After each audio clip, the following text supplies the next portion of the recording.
Assalamualaikum, apa kabar? Nah, di dalam video ini saya mau sharing cara masak cumi masak lemak ataupun masak santan ala Mumi Adira. Nah, tahu nih rempah-rempahnya nih dah disiapkan. Jangan lupa dicatat rempah-rempahnya semua udah saya tulis. Dan ini kita akan langsung cus masak. Siapkan kuali dan tuang minyak secukupnya. Tunggu sampai benar-benar panas. Lalu mau saya goreng dulu. Nih cumi nih, inilah cara masak nih. Saya agak lain sedikit Cumi ini mau saya goreng dulu sampai benar-benar masak.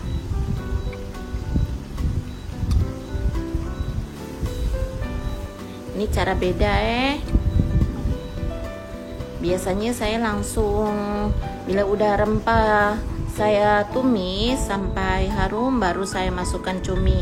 Tapi dalam video ini lain dari yang lain Saya masak cumi ini saya goreng dulu dan saya ungkep sampai cumi itu masak.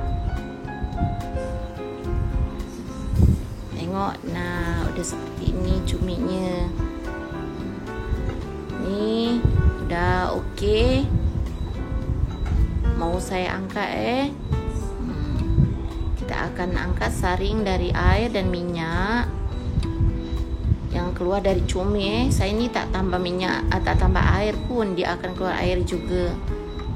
Tapi ini rasa lebih sedap tau daripada dari yang saya masak langsung ke rempah.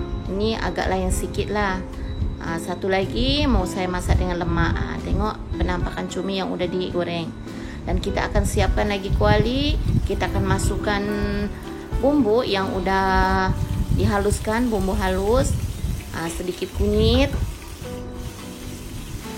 untuk mencantikkan dia punya warna.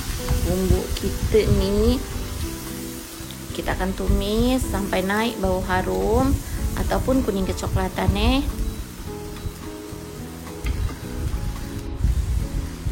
Dan saya masukkan 1,5 sendok makan cili giling atau cabai giling.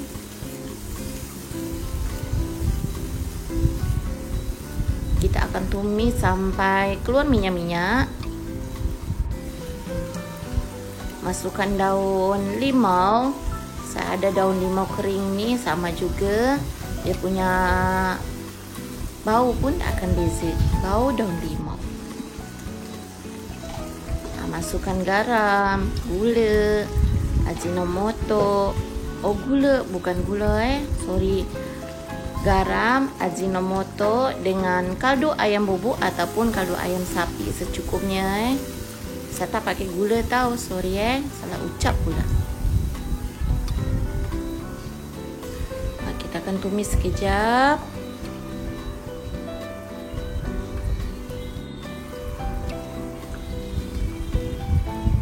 Saya masukkan juga air rebusan dari cumi itu biar agak tak pekat sangat.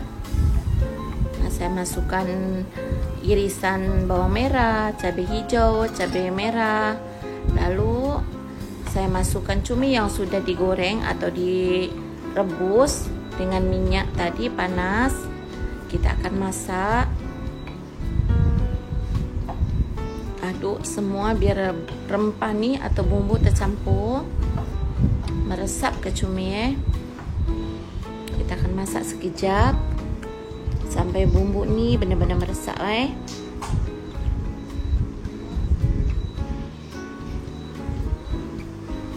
Dan saya masukkan santan secukupnya.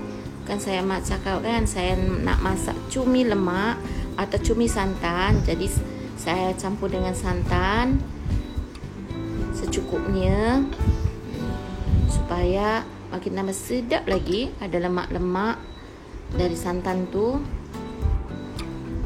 Nah, kita akan ungkep dalam 3 atau 4 minit supaya rempah tuh meresap. Tengok meresap kan, nampak udah sebati kan.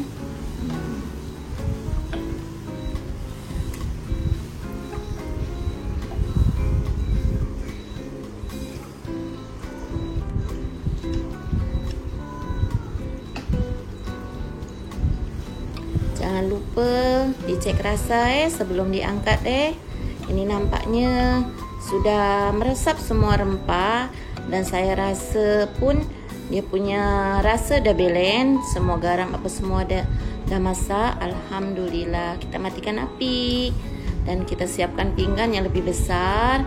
Kita tuang cumi tu ke pinggan ni. Masya Allah, tengok sedap kan? Terima kasih yang sudah ikutin video saya ni sampai selesai. Jangan lupa subscribe channel saya ni, dan jangan lupa like, comment and share. Wassalamualaikum.